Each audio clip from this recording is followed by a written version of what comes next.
다사다난했던 2014년이 가고 새롭게 찾아온 2015년에도 범죄의 전쟁은 계속됩니다.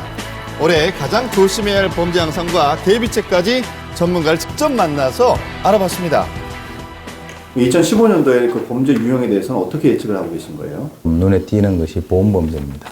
이 보험범죄라고 하는 것은 단 한 번의 성공으로 거액을 질 수 있다고 하는 그런 유혹성이 있기 때문에 살인이라든가 유괴납치 등 여러 가지 어떤 그 강력범죄의 유발 요소가 크다라고 보는 것이죠. 지난해 억설이 나는 보험금 때문에 인륜을 저버린 끔찍한 범죄들 정말 많았는데요. 지난해 사기에 악용된 보험금만 무려 3조 4천억 원이었습니다. 가까운 사람의 생명을 담보로 한 눈먼 돈을 노린 보험 사기는 2015년에도 기승을 부릴 예정입니다. 자, 이에 금융당국은 보험업계 공동 또 보험 사기 방지 시스템을 구축할 예정이라고 밝힌 상황인데요. 자, 그리고 두 번째로 주목해야 할 것은 바로 외국인 범죄. 외국인 범죄 같은 경우는 이미 한국에 거주하고 있는 그 체류 외국인들의 숫자가 130만을 넘었고요. 그리고 불법 체류자도 점점 증가하고 있습니다. 최근 몇 년 동안 불법 체류 중인 중국 동포가 연루된 끔찍한 살인 사건이 잇따르고 있습니다. 문제는 이런 불법 체류자들은 신원 파악조차 힘들어서 사건 해결이 어렵다는 것인데 범죄 대비책이 절실한 상황. 경찰청에서 도입하려고 하는 지리적 프로파일링이라고 하는 게 있습니다. 네, 각종 통계와 분석으로 만들어진 범죄 예측 지도를 토대로 올해에는요 생활안전지도 어플이 상용화될 예정이라고 합니다. 알아두시면 좋겠죠? 예. 범죄자들에게는 불안 심리를 그리고 일반 시민들에게는 안정된 심리를 제공하는 그러한 효과도 있고요. 다음으로 주목해야 할 범죄는 바로 청소년 범죄인데요. 세 번째로 청소년에 의한 잔혹범죄라고 하는 것은 그 질을 보게 된다면 상당히 잔혹화되고 또는 성인화되고 있다는 것이죠.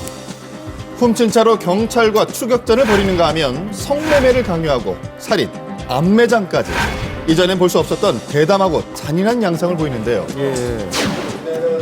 사회라든가 가정의 적절한 보호를 받지 못하고 있는 그런 그 방황하는 청소년들이 쉽게 범죄에 빠지고 가담할 수 있는 그러한 여건이 형성이 되어 있기 때문에 그러한 범죄가 앞으로 점차적으로 증가할 가능성이 있다는 것이죠.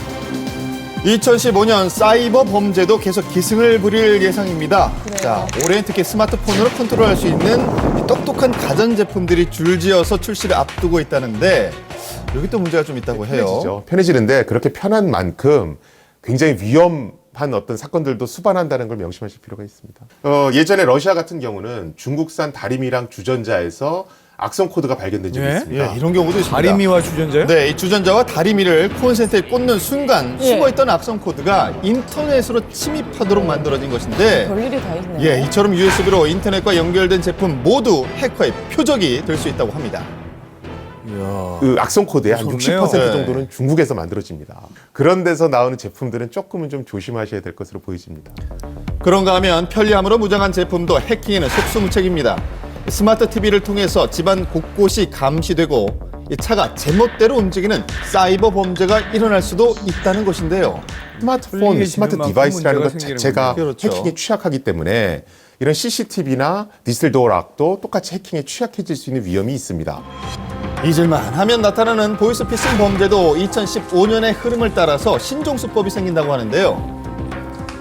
보이스 피싱은 더 기승을 부릴 걸로 예측이 됩니다. 그런데 보통 이제 보이스 피싱이라는 건 그때 이슈가 되는 것들을 사칭해서 사기를 하거든요. 근데 요새 경제가 워낙 안 좋기 때문에 그러니까 취업 사기, 어떤 취업을 빙자해서 어떤 보이스 피싱을 하는 것이 늘어날 것 같습니다. 네, 개인정보 유출 범죄 또한 주의해야 하는데요. 작년 1억 400만 건의 개인정보가 유출된 이후 강력한 제재가 마련되고 있습니다. 2015년도에는 그 신용정보와 관련된 이제 법이 그 개정됨에 따라서 그 신용정보 유출로 인한 그 피해를 개인이 보상받을 수 있는 그러한 길이 열렸다고 볼 수가 있습니다. 올해 초 신용정보보호법 개정안이 국회를 통과하면 이 금융 피해 사실을 직접 증명하지 않아도 보호받을 수 있게 되는 이제 것입니다. 앞으로 고객들의 신용 정보를 함부로 지금 같은 방식으로 만약에 그 유지를 한다면 엄청난 손해를 입을 것이다라고 하는 일종의 경고성 메시지를 띄고 있는 것이죠. 2015년 안전한 대한민국 아는 만큼 대비할 수 있습니다. 예.